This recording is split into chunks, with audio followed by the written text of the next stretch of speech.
we're good to go. I'm going to hit play. Okay. Welcome to Earl and the Idiot, the show that gives you the answers you need to take your business to the next level. With Earl Flormata, one of Vancouver's most sought-after business and marketing consultants, author of Business Engine Optimization, consultant to over 60 successful businesses, an all-around evil marketing genius with a combined total of more than $70 million worth of sales to his credit. And some idiot. Okay, here we go. Here we go. Welcome, one and all, to Earl and the Idiot, the show where I ask the dumb questions of the smart guy, Earl, get you the answers that you need to improve your business. There we go. Sound like a good idea? What do you think? Sounds like a good idea. Working so far. So I am definitely the idiot today. I'm living up to my name. We're late getting started. No worries. Because I mean, see it. Oh, man. I've got an infected finger. Oh, no. Did you like hit it with a hammer or something? What happened? No, nothing cool like that. I just pulled a hangnail. Oh, my gosh. A hangnail. Yeah, and it like when it's one of those ones that like it runs like feels like it runs like down under the nail, Oh, So yeah, you pull it out and you're like, you feel real manly. It's like, oh, that hurt, but and then it just sort of didn't stop hurting, and I was like, okay, it's just still sore. It's just still sore. And then it started getting like red and swollen. I was like, I think something's wrong with it. Typical man. What's that? Yeah, better get it checked. Yeah. Yeah. Typical man, though. I waited like 4 days before I finally went to a doctor. Of course you did. At my girlfriend's urging. So now I just had to soak it in water, and I was supposed to apply a topical antibiotic. I'm going to do live on Earl and the Idiot. First time ever. Excellent. Live antibiotic use. I don't know how much to use or whatever. Oh, the guy was like, when they give you antibiotics, the guy was like, make sure you use it. Don't just stop using it when the symptoms improve or whatever. Yeah, you have to go all the way until it's gone. Keep using it. And I was like, it's a huge tube. And I was like, how long am I supposed to keep using it for? He's like, maybe 7 days. I'm like, what do you mean maybe 7 days? Give me a number. What do you? There's no idea what he's talking about. Stuff for 7 days anyway. Yeah. Whatever. Well, as long as your fingers and you didn't lop it off with your new sword, everything is all good. Right. Yeah. So we were actually talking to a kinesiologist this morning, and I actually funny enough, an acupuncturist and like an RMT, and they were all talking about movement with your hand, and they said that if you lose your pinky finger, you lose 50% of your grip strength. And I'm like, wow, did not realize that. That's why the Yakuza take off your pinky when you screw up. They off your pinky and you give it them. You're less of a swordsman then. And I didn't realize how much less of a swordsman. I'm like, wow, 50% of your grip strength is in your pinky and your thumb touching. And I'm like, that's crazy. That's do they do they do it on your dominant hand or? It depends how many screw ups you do. I think it's one hand, then the other hand, and then you're dead. So I'm not. Actually, yeah. I thought it's funny because you mentioned that because I went around that or exploring the internet. I came across this video of a guy cutting his own finger off. Right. And you see the headline, you're like, what, is he insane or whatever? But he's very calm about it. His friend holds an axe on it, and then he hits the axe with a hammer, and then shows it to the camera. And he was Asian in some way, so it's like someone's like, oh yeah, somebody pissed off the Yakuza or the Triads or whoever it was. They demand their fingers so you're less swordsman like. Yeah. Well, my thought on it was I didn't think about the swordsman thing. My thought was it's brilliant because you can't hide it. Right. Right. You go to shake hands with somebody, he's missing 3 of his fingers or whatever. You're like, oh, this guy clearly is not trustworthy. You know what I mean? It advertises to everyone you might do business with that you're untrustworthy now. Thought it was kind of brilliant. Or you work with the Yakuza and makes you probably be careful of that guy. So right. He's a gangster. All right. We're going pretty far afield here. How are you doing, Earl? I'm doing all right. I'm a little tired. I'm a little peopled out. I've been back-to-back networking eventing for a little while here. So just running a little ragged. There was a BNI event and they do their stuff at stupid o'clock in the morning, which is really early for me. It was so early, my bird didn't want to talk to me. Usually the bird, wishes me well, gives me a good luck chirp. Not today. Not today. I got an angry bird. I'm like, oh, bye, Lily. And she just snipped at me and tried to bite me. I'm like, okay, it's 5 o'clock. It's too early for even Lily. So even I definitely remember in my early days of networking, standing at a bus stop in pitch dark in the morning to make it to a BNI event. Yep. There we go. BNI events, man. Like I had to leave at like 5:45 to make it in time. So there you go. It's bright and early. Good fun. Yeah, I was going to say, you're wearing your suit jacket. You must have been interacting with human beings. Here you go. Otherwise, I'm sitting here easily in sweatpants. So, I don't know that you're not in sweatpants, but you do have your suit on. There you go. That'd be weird. That would be an awkward combination: sweatpants and a suit. I don't know if I could rock that at a networking event and get away with it. We'll see. Earl, you can do anything you put your mind to. I guess. All right.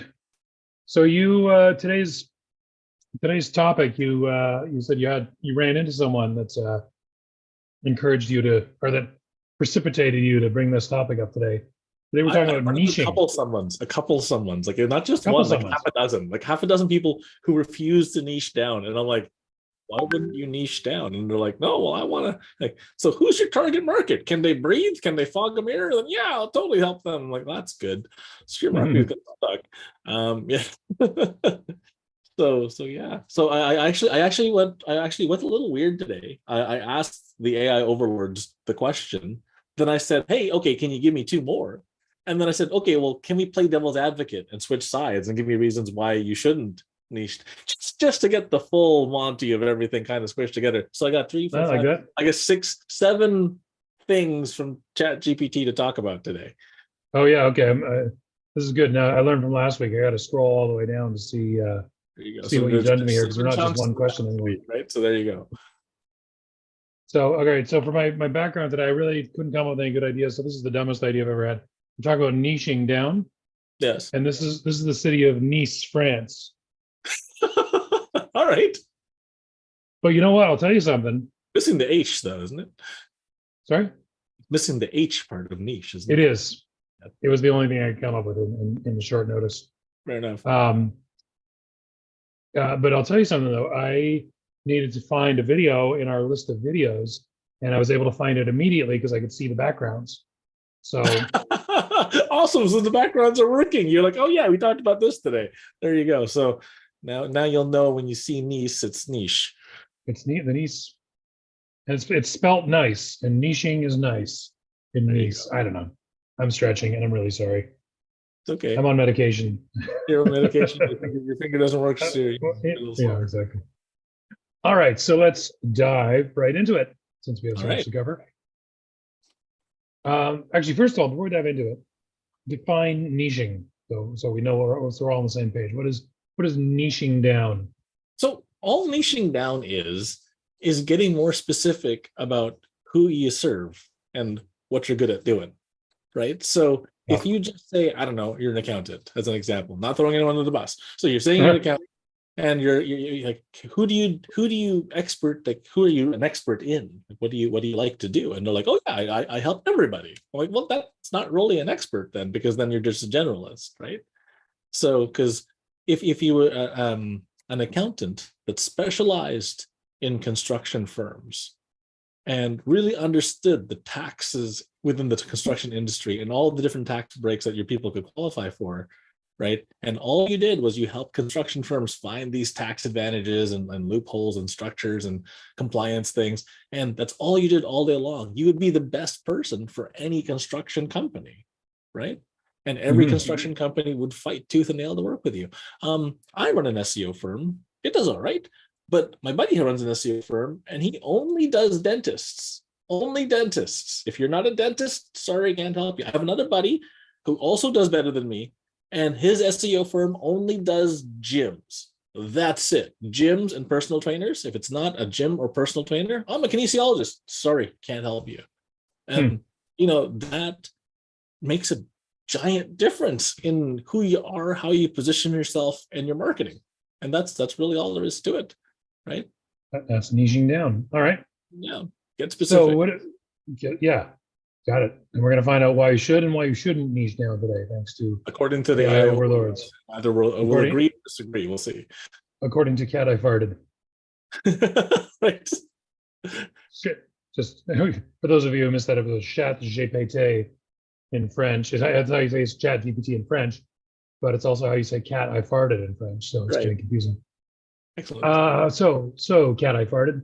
Acting as an expert, what are 3 good reasons to niche down in your business? Why is it better to narrow your target market? Excuse me, AI says. Feel like I'm on the Family Feud. AI says. There it says, ding. Yeah. Ding. Reduce competition.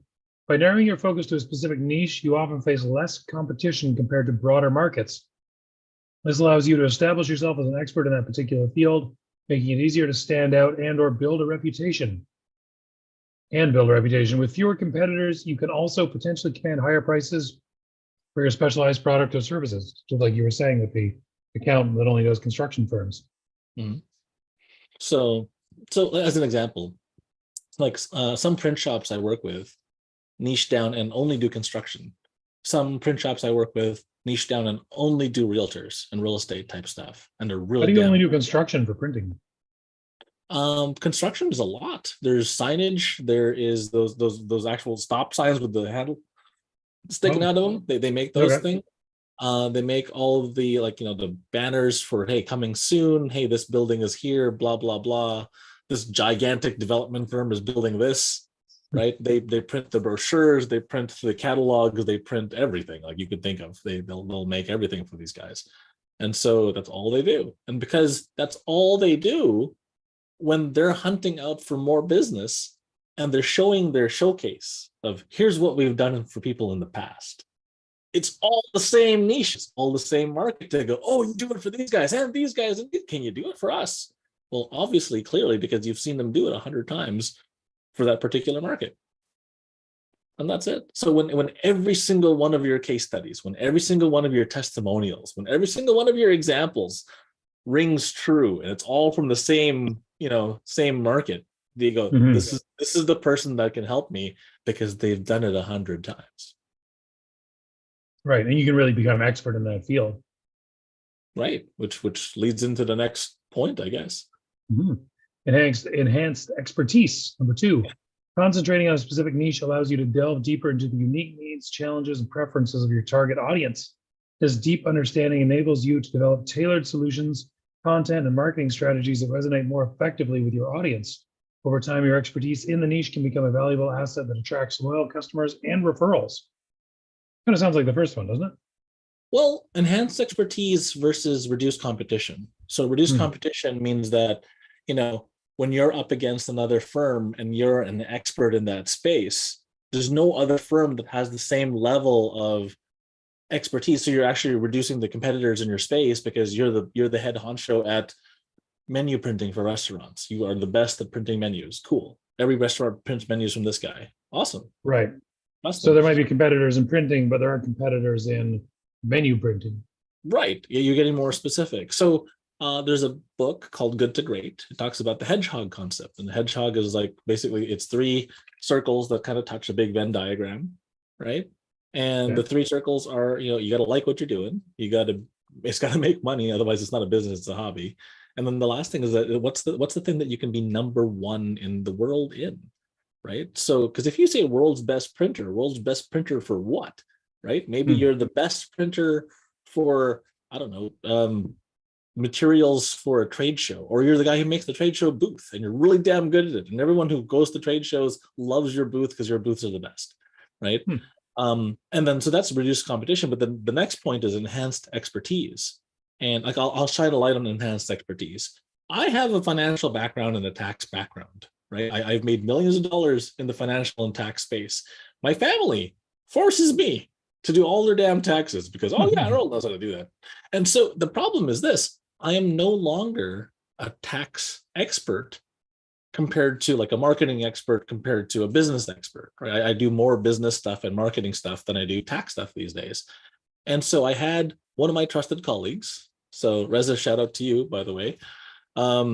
He went and looked at my sister's taxes and found a whole bunch of extra money she can get back because my sister happens to be a Red Seal mechanic. Okay, and there's special rules in Canada. If you are a Red Seal anything, apparently, there are some special rules that you get that you can find more tax dollars back for putting the money into your education and this and that and everything else. And I had no clue that this was the case. So, enhanced expertise. So Reza became an expert at looking at weird stuff in taxes and rewinding and going back 10 years and refiling and finding stuff that you forgot to do. Well, that's enhanced expertise. Am I a tax expert compared to a regular person? Yeah, probably. But am I a tax expert compared to some guy who does it all day long, and this is all he does every day, day in and day out? Well, no, he's going to kick the crap out of me because he's an enhanced expert. And the enhanced expert found thousands of dollars for my sister. And we all like this guy. So he's great. And that's it. So niching down, getting real specific. So Reza is the specialist at looking back at your taxes from as far back as 10 years ago. And he got really good at it. And now we all trust him to look back at our previous filing mistakes, and he'll just find them for you, which is kind of magic. Right. And so what about the people that you met? Can you speak to their niches, whatever they're in, or how they should niche down? Well, without throwing them under the bus, if I say their niche, it's really obvious, blatantly obvious. Oh, okay. Niche. So, but like I'm giving other examples around the area. So these are still general structures, right? But I mean, if you are a realtor, as an example, right? What do you do? I sell homes. Great. What kind of homes? Do you sell condos? Do you sell detached homes? Do you sell to families? Do you sell to immigrants? Do you sell to people just switching off of, from province to province? Are you a specialist in placing people who have school children in places with great walk scores so that the school is close to the grocery store, is close to whatever, so they have a really good childhood?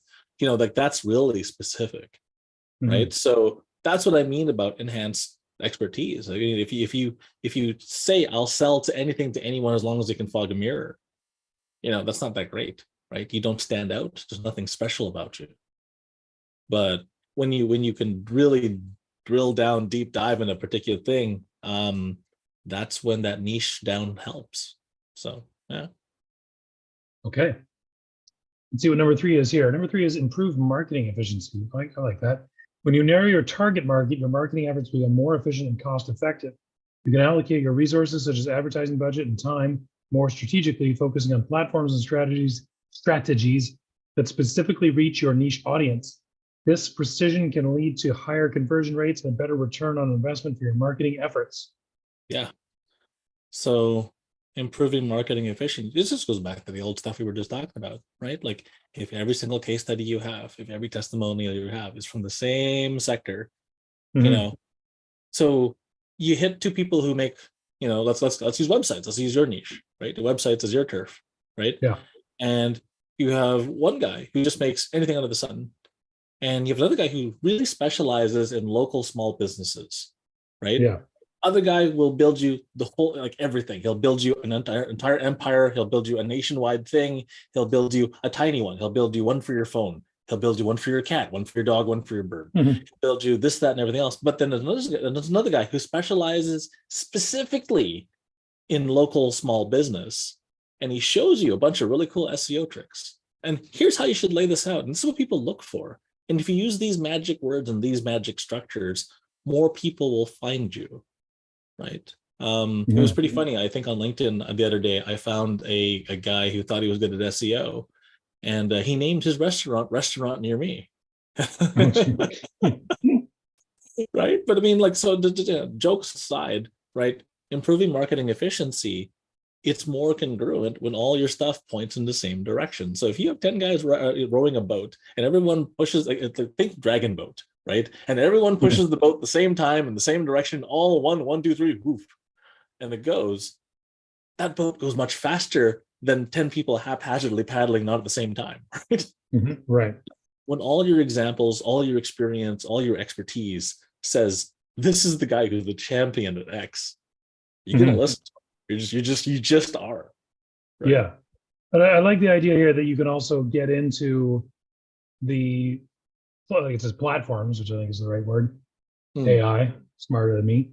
Platforms and strategies that specifically reach your niche audience. So yeah, you can get into like trade organizations for construction, or small business networking events or whatever, depending on what your niche is, you can attack that location or that platform, that channel where you find them.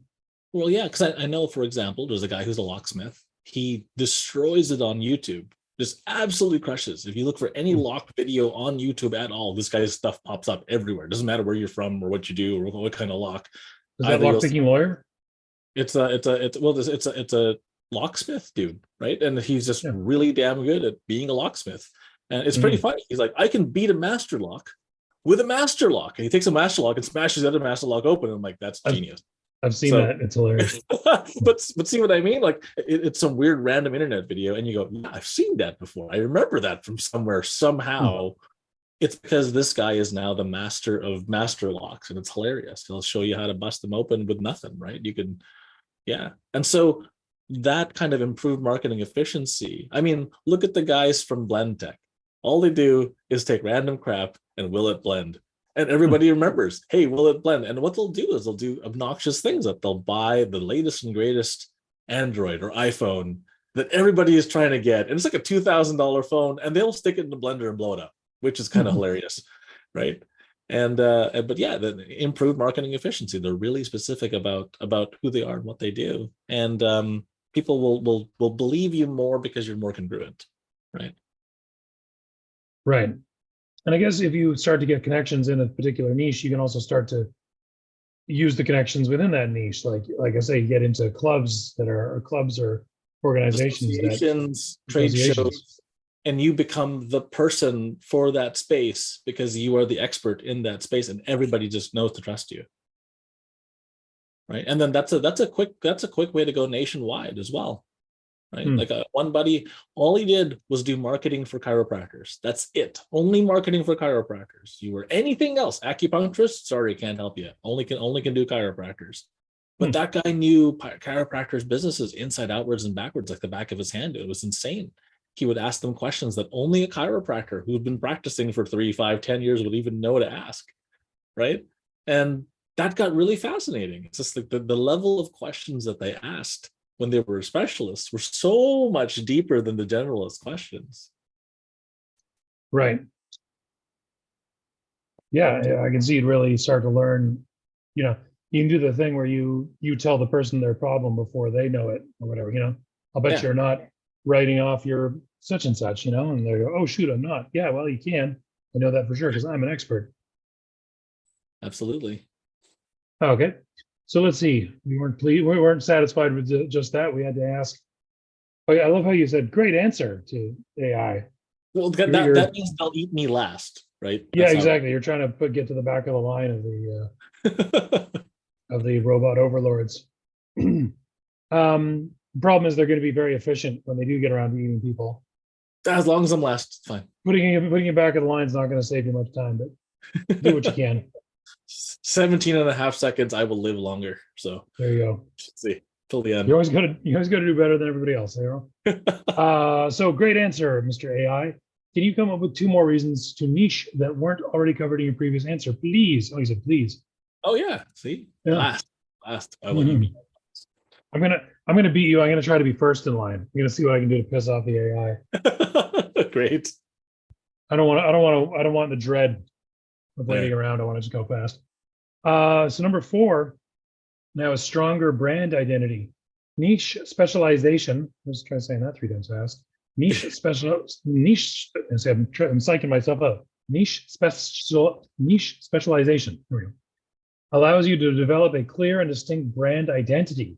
When you cater to a specific audience, your branding, messaging, and visual elements can be finely tuned to resonate with that audience's values, preferences, and aspirations. This cohesive branding not only makes your business memorable, but also fosters a sense of trust and connection with your target market. Earl? So certain markets use certain jargon, right? Certain places use certain words that are only ever used in that sector, right?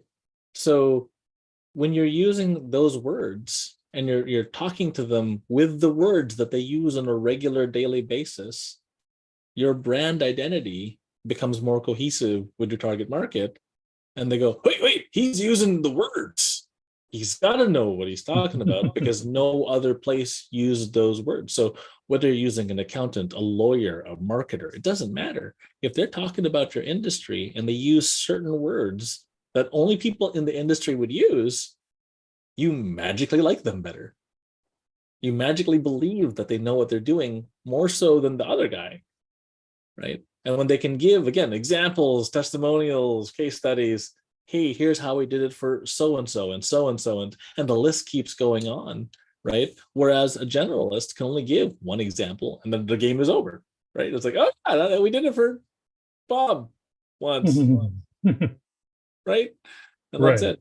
And so, but when you just hammer over and over again, case study after case study after case study, and this is what we learned. Oh man, you are the person. Okay, and that's it. So stronger brand identity, absolutely. So just the words you use to attract the clients in your brand identity will showcase what kind of specialist you are. And there you go. All right.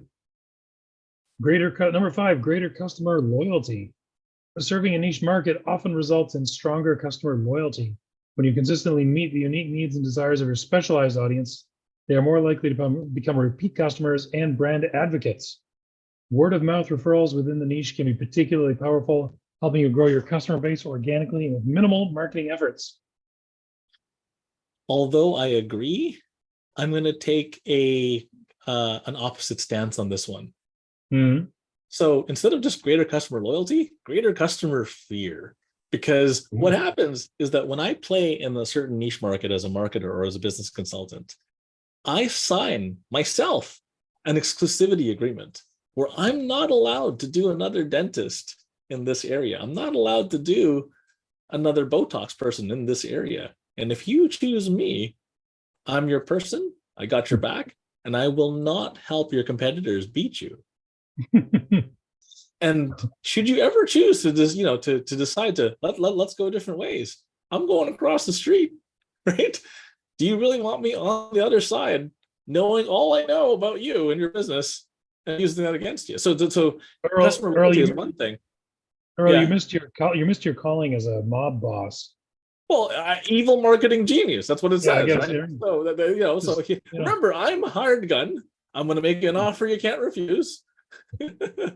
It would be a great shame if I was to have to approach your competitors across the street if we were not able to come to an understanding for our business arrangement. There you go. And I've done that more than once. So it's like, okay, well, if you don't want me, that's okay. I'm going to go across the street. They will, right? They've seen me. They know who I am. It was weird. I went to the networking event. Half the room kind of knew me from some random thing. And they're like, your face is familiar, or your voice is familiar, or whatever is familiar, or I see you everywhere on the internet. How the hell do you do that? And that's really all there is to it. Like we help the clients do this. All of a sudden they got this weird, crazy omnipresence. And so imagine if you let me go, I'm going to go do that for the other guy. What happens? You had the lead. Yeah. It's like that line from The Office, when they ask Michael Scott if he'd rather be feared or loved. And he says, I want people to be afraid of how much they love me. Yes. There you go. So yes, both. Both. All right. These additional reasons. To be both sides, we thought, why don't we play both sides? And so I asked it the opposite. Yeah. It's only fair, I think that's a good practice. Expose yourself to the opposite viewpoint. See if your ideas can hang on to it. I do that in my own head. I'll try to argue both sides of something and figure it out. That's why when people try to argue with me, they have a hard time because I already figured out your side. Yeah. Acting contrary to the previous answer, what are good reasons to not niche in your general business?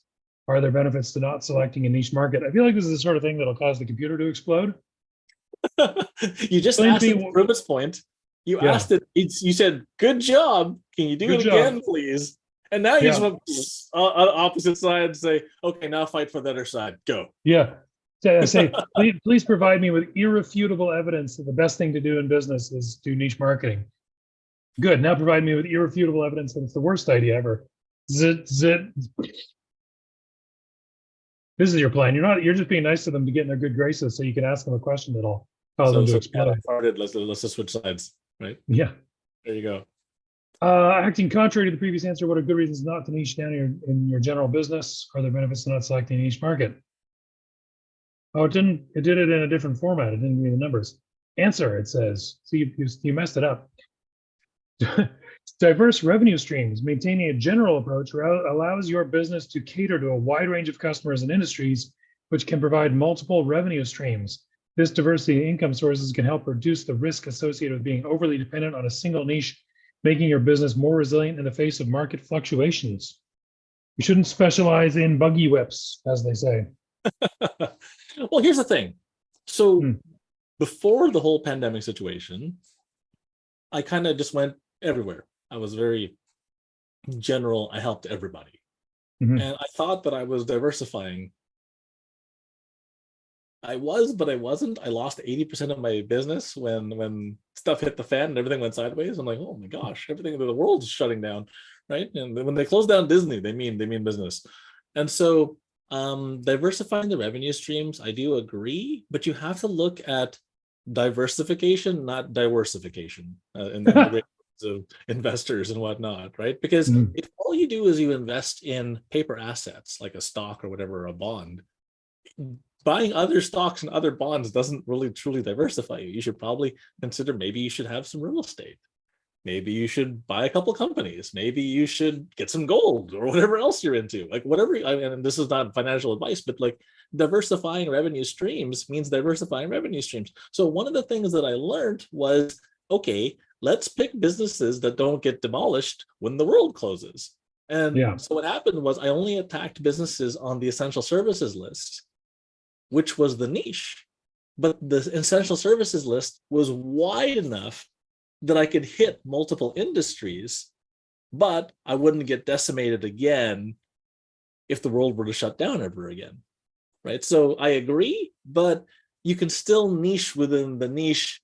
You don't have to go that tiny, right? Because in the arena of essential services, you've got medical, right? That can't shut down, otherwise everybody dies, right? You've got fire, you've got construction, where like if you don't keep the house up, it will fall down, right?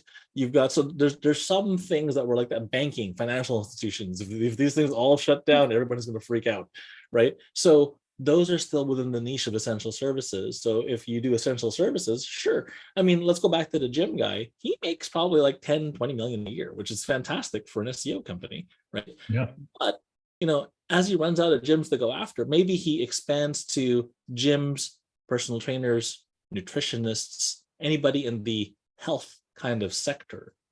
And that's okay. And let's say the dentist guy, right?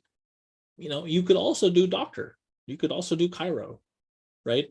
There's a lot of similarities. So yeah, diverse revenue streams, but don't go so niche that you've only got 3 customers, right? Is really it. Right. So you got to kind of niche too hard. You can. Yeah. It is the thing. It's sort of a market research thing. Yeah. Well, if all you do is you help left-handed elephant underwater polo players, you're not going to have that many people to work with. I'm saying that's all. Yeah, both those guys are great. I love those guys.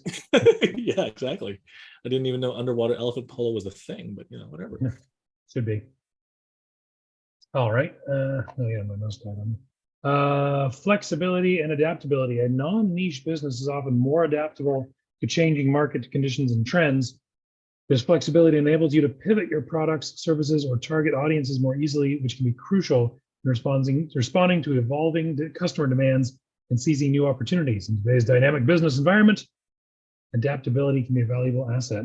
Has there ever not been a dynamic business environment? I feel like today's dynamic business environment could have easily been set in the 70s, 80s, 90s. It's always a dynamic business environment. Same thing. 1800s, yeah. So, dynamic business environment is almost, common sense. Like it's going to change, right? Like the guys who are like, oh yeah, we got trains, we're fine. And the guys who made trucks are like, no, we're going to kick your ass with the truck, right? Because the truck can go around the big giant thing that we have to drill a hole through to make the train work. So, flexibility and adaptability, there is something to be said about flexibility and adaptability, but the problem is that there's not enough hours in the day for most solopreneurs to pull this off. And most of the people I have to yell at are solopreneurs, right? They're a one-guy shop who refused the niche, and it's just like there's only one of you, right? If you had a company 100, 200, 500 people strong, feel free to be flexible and adaptable, because at that point you have the manpower and firepower to do so. If you're one guy beating a drum, how many rhythms can you beat at the same time, really, without people going, what's he doing? Is he crazy? Right? So, I swear to you, I went to a networking event. I'm not going to name names. I'm not going to say which event either, because then people will figure it out. One guy gave me 8 business cards. 8. 8. You told me this earlier. What the hell? How am I supposed to know what this guy does? Because everyone's going to put you in a box, right? If you position yourself properly, you get to decide what box that is, right? And that's what gives you your tactical, your strategic advantage, right? Okay, you define what your box is. You're the king, queen, Jack, Earl of the box, right? And you were the ruler of said box, right? He isn't a box. He's the 8 business card guy. Oh yeah, but he's the only 8 business card guy out there. If they're all over the place, and I'm mining, and I'm also in aircraft, and I'm also in geopolitics, like what? And so just if someone hands you 8 business cards, one run, that guy why wouldn't he ask you what your needs are and then give you the one business card that meets that? So once upon a time, I was crazy, and I did have 8 business cards, and I would ask people, what are you into? And I would give them the appropriate card, and that makes sense. But you don't give all 8 to random strangers, and you don't hand them out in batches of 8 to random people. Then you just look like crazy. Did he wrap them in elastics before he went out and was like, no, put a little bow on them, like they're he had them in batches in his pocket. So he counted down 8, and then he counted down 8, and then he handed. I'm like, this is special. He might be a genius, because we're here talking about him now. Who knows? But all I know is everybody stayed the hell away from him at the event afterwards. They're like, "Oh, that guy's weird. Why does he have 8 cards?" So not a great sign. So, all right, I think it's that time. Is it time? I don't have the sword. I guess I got to keep it handy now at all times.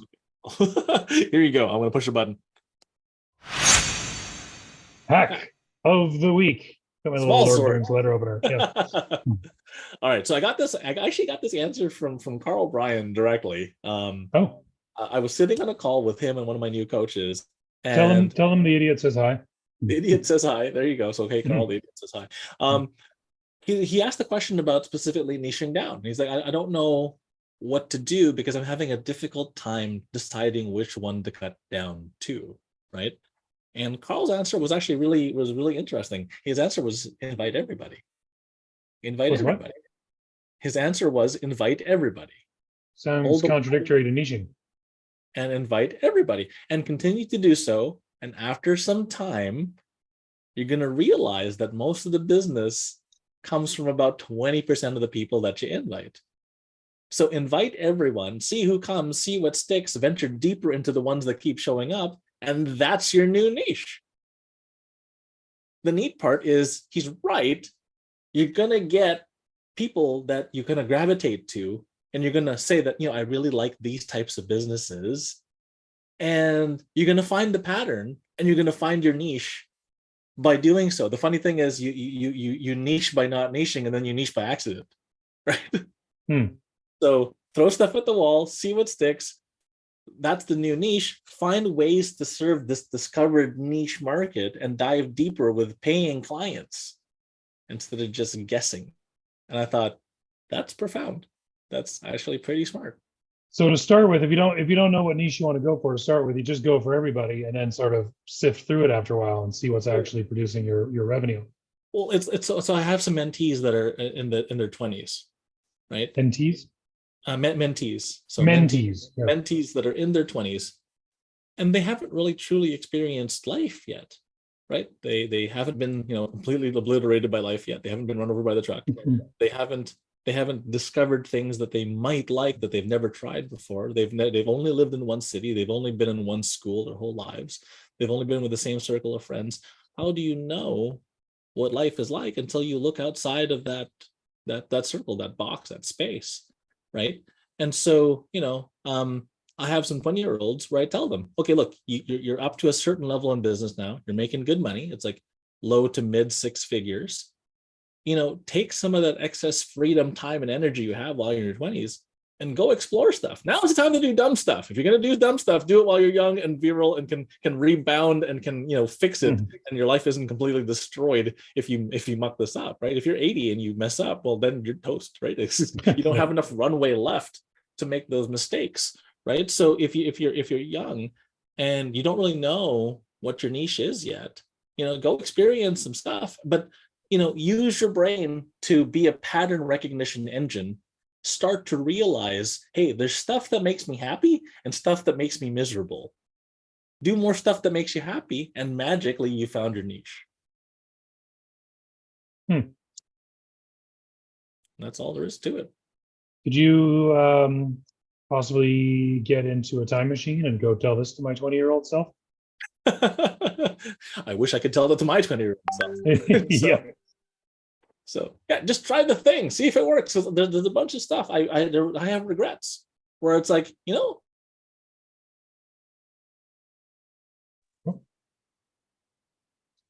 Hey, I lost your audio there. Can you hear me now? I got you. Was that you or me? I think it might have been. I got a notification here that cut you off. I think it was just the internet. The internet just said, I don't want to work anymore. So there we go. Typical internet. It's giving us the hook. It's like, okay, the show's over now. I guess it is. Well, we've had a nice visit to the town of Niche. Yes. See, there's the mountains all around it. It's inside its own little. It's Niche inside a niche. There you go. Absolutely. Makes my finger look really long right now. Is that the good finger or the medicated finger? No, that's the bad finger. Oh, there you go. This is the good finger. This is the bad finger. It's one of them's got goop on it. There you go. Yeah, exactly. There you go. All right, cool. Okay. Well, that's a wrap, I guess. I guess that's it, Earl. Thank you so much. We definitely all appreciate your wisdom and insight. And if you're 20 years old watching the show, take it from two old farts. Earl's giving good advice here. It's only because I screwed up more times than them tried. So there you go. Learn from everybody else's mistakes so you don't have to. Absolutely. All right. I'll play us out. That was the motto. That was the tagline I came up with for a consultant client I had. I've been in the business for 35 years. I've made every mistake you can make. Hire me so you don't have to. I love it. Nice, eh? That's a good one. Yeah. Alrighty. Okay. Thanks, everybody. Thanks, ChatGPT. Let's hope that this button works. This is the button that blew up last show. So let's cross your fingers. Let's see if this one works this time. Thanks for listening to Earl and the Idiot. We hope you learned something you can take action on. It's playing out of your speakers or something? Contact the show. Visit earlandtheidiot.com. It's not coming through. It's not coming through on my head, through the system. I just hear it playing in the background. I don't think he is wise, but the wise man knows himself to be a fool. I'll fix it in post. Okay, good. Well, should we just? That sounded great, Earl. That was perfect. Absolutely nothing went wrong at all. Nothing went wrong. Only the live people heard that one. When anyone who watches this later on YouTube after I fixed it will just be like, "Hey, that sounded normal." Live people, if you try to bring that up later, no one's going to believe you. Yeah, because I'm going to edit this out. Go to the recording. You see, it was perfect. There were no problems at all. Live people who watch the show live, nothing happened. There you go. All right. On that note, thanks everybody. We will see you next week. Hopefully, my finger's all better and I won't be late. Cheers, and maybe you'll bring the sword. Let's see.